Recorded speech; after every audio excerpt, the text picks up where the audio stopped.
Os indígenas brasileiros.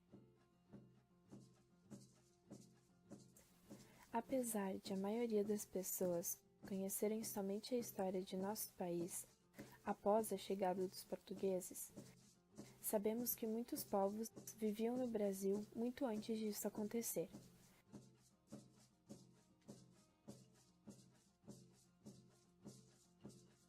Resquícios materiais de descobertas arqueológicas nos dão muitas pistas da ocupação do território brasileiro antes de 1500 e de hábitos e costumes de vários povos que aqui viviam. Atualmente, encontramos 238 povos indígenas brasileiros, falantes de mais de 180 línguas. E segundo o censo do IBGE de 2010, os povos indígenas somam 896.917 pessoas. A maior parte dessa população distribui-se por milhares de aldeias situadas no interior de 688 terras indígenas de norte a sul do território nacional. De modo geral, não se conhece seus modos de vida, visão de mundo, as semelhanças e principalmente as diferenças entre esses povos.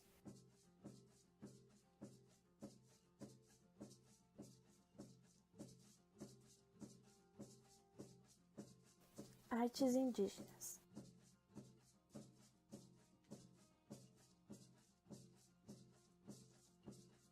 Mesmo que no processo de colonização buscava-se impor a arte e a cultura de origem europeia, uma parte das artes e culturas indígenas ainda existem e são passadas de geração a geração. As chamadas artes indígenas, como arte plumária, cerâmica, tecelagem, cestaria, trançados e carpintaria, são aspectos da vida indígena que nos ajudam a compreender melhor cada um desses povos.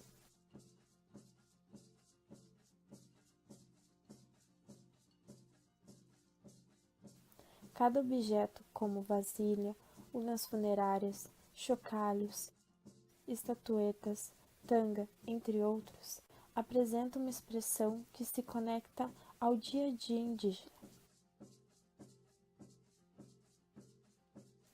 Segundo a antropóloga Lux Vidal, as artes indígenas são uma expressão visual sintética de uma visão de mundo.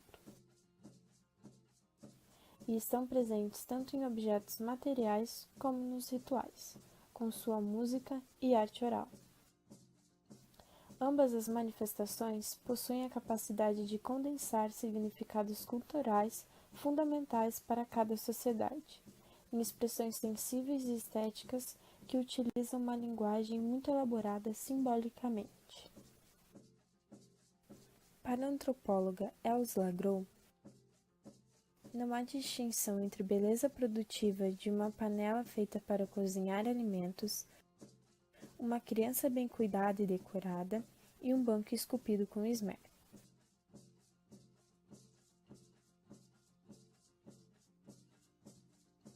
O etnomusicólogo Acácio Piedade destaca o senso estético muito presente na vida indígena. Os ameríndios ocupam grande parte de sua vida fazendo coisas que envolvem um profundo senso estético. Trata-se de uma ação expressiva contínua, compulsiva mesmo, que se dá através de formas de artes gráficas, ornamentação corporal, música, dança, artes verbais, esculturas e cultura material. A arte invade as atividades cotidianas, portanto, a produção estética não é relegada a alguns poucos especialistas. É uma capacidade para uma criatividade e expressividade comuns a todos os membros do grupo. Muitos dos povos não partilham da noção de arte concebida pela sociedade ocidental europeia. Para muitos deles, não há um consenso equivalente à arte ou à estética, nenhuma palavra que os represente. No entanto, existe a noção de beleza, que é definida com termos e critérios próprios de cada grupo.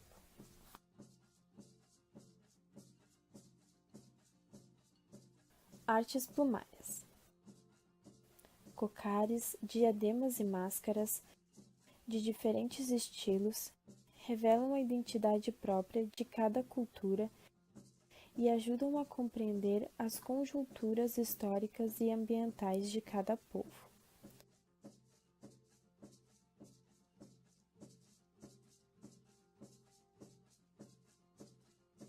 A matéria-prima usada na arte plumária consiste em penas, plumas e penugens, combinadas com materiais como couro, sementes, cocos, miçangas, ossos, entre outros.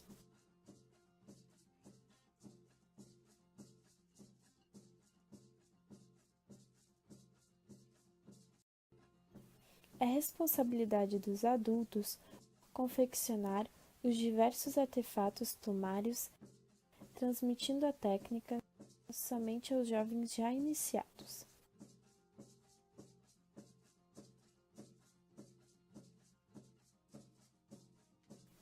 Cocares, colares e brincos são formas estéticas de identificar socialmente os membros de cada aldeia.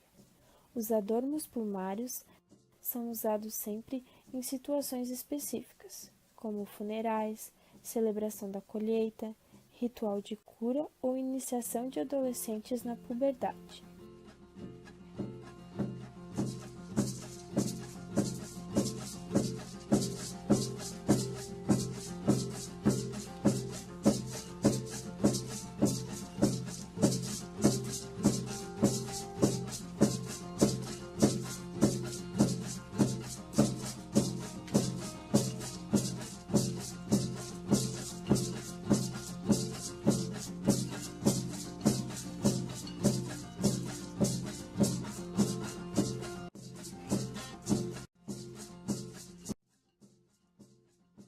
Cestaria. A cestaria indígena é um conjunto de objetos feitos por meio de fibras trançadas que podem ser extraídas do bambu, palmeira, entre outros. Os índios produzem objetos por meio dessas fibras, como cestos usados tanto para o transporte de alimentos como para armazená-los e para armadilha de pesca. A cestaria produzida e utilizada por cada povo indígena está associada à sua cultura, principal característica humana.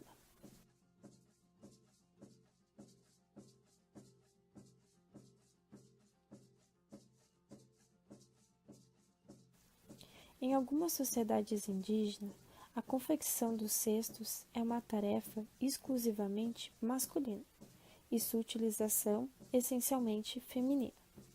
Em outras, sua execução e utilização é feita por ambos os sexos.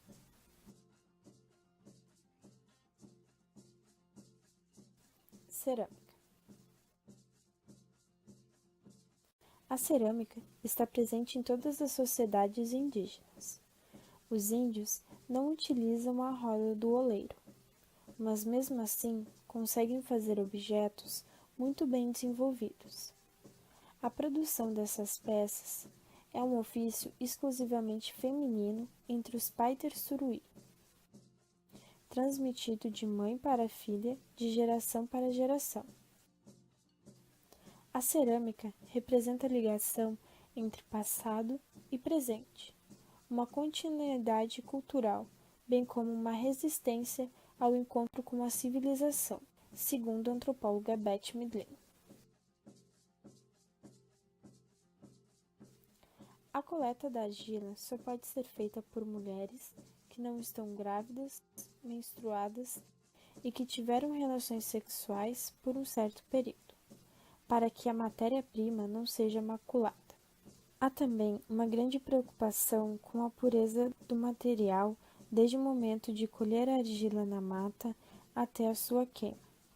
Os potes e as panelas são esterilizados com uma tinta feita com a entrecasca da árvore de jequitibá, que tem propriedades fungicidais, e a argila é disposta sobre trançados de folhas para que não seja contaminada por areia ou outros materiais. A cerâmica marajoara é bastante conhecida no circuito turístico paraense. Era inicialmente produzida por povos desaparecidos da ilha de Marajó de Santarém, no Pará.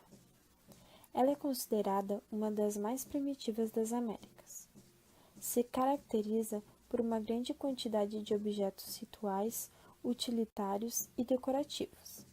Os objetos são vasilhas, urnas funerárias, apitos, chocalhos, estatuetas e até mesmo tangas. São decorados com padrões geométricos em formas de espirais, triângulos, retângulos, círculos, ondas em tons de branco, vermelho e preto.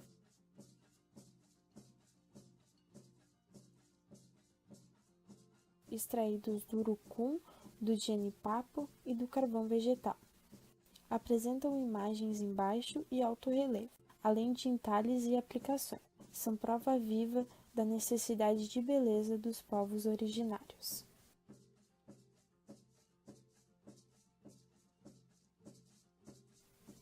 Arco e flecha. As sociedades indígenas usavam e usam o arco e flecha para guerras, caças e pescas. Na maioria das tribos indígenas brasileiras, o arco é feito do caule de uma palmeira chamada tucum, de cor escura, muito encontrada próxima aos rios.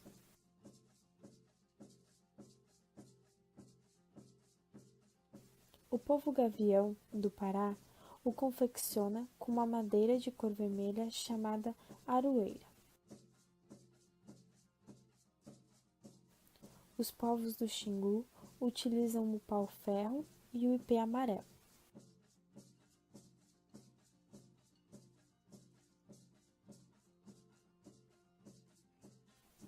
Os índios do Alto do Amazonas usam muito a pupunha. E as tribos de língua tupi são as únicas que, às vezes, utilizam a madeira das palmeiras.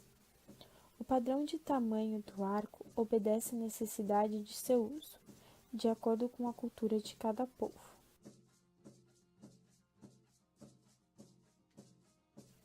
A flecha é feita de uma espécie de bambu, chamada de taquaral ou caninha. A ponta é feita de acordo com a tecnologia de cada etnia. Há aquelas flechas mais longas e a ponta tipo serra, muito usada para a pesca. Outras pontas são feitas com a própria madeira da flecha. Alguns povos colocam ossos e dentes de animais. Há outras flechas praticamente sem pontas, mas com uma espécie de esfera, usada na caça aos pássaros. O objetivo é abater a ave e evitar ferimentos na pele ou danos às plumas e penas. Hoje em dia, algumas tribos indígenas apenas fabricam o arco e a flecha para o comércio e não mais para o seu uso próprio.